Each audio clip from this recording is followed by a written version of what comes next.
شرفي إن المانتا إذا كلا سوق قبلي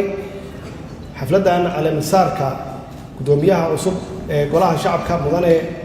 محمد مرسل الشيخ عبد الرحمن وحن كلية همبليو وحن كبو قاعدين أيا وقولنا همبليان أيا حلبانا قولها شعب كاب هنانكي ديمقراطية دا يهفنانتا كسر سنين أي يوجدين واجبات دستورية وحن كلا أمان مدن حلبانا دي وسو استاجي قبل شذا حلك قدومية حقولها شعبك أقبلينا نتيجة عد بحنت قدومك قولها شعبك يحلبانا شرفت له waxaa horyaala baarlamaanka tobnaad howlo muhiim ah oo ah adkeynta dawladnimadeena kuwaas oo golaha looga fadhiyo inay dardargeliyaan waxaa la idinka sugayaa in muddo xileedkiina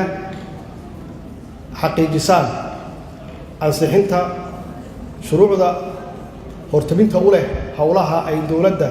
tiigsanayso inay ku guulaysato inta waqtigeeda ka haray waxaana ka mid ah qodobada aan doonayno inaan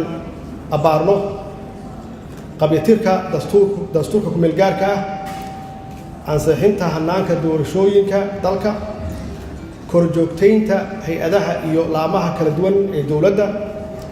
ansixinta hindisa sharciyeedyada hortabinta u leh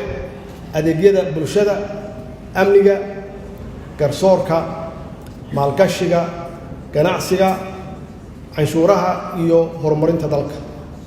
mudanayaal iyo marwooyin si aan u xaqiijinno himilooyinka shacabka una hirgelinno howlaha la horyaalla waxaa nalooga baahan yahay wada shaqayn buuxda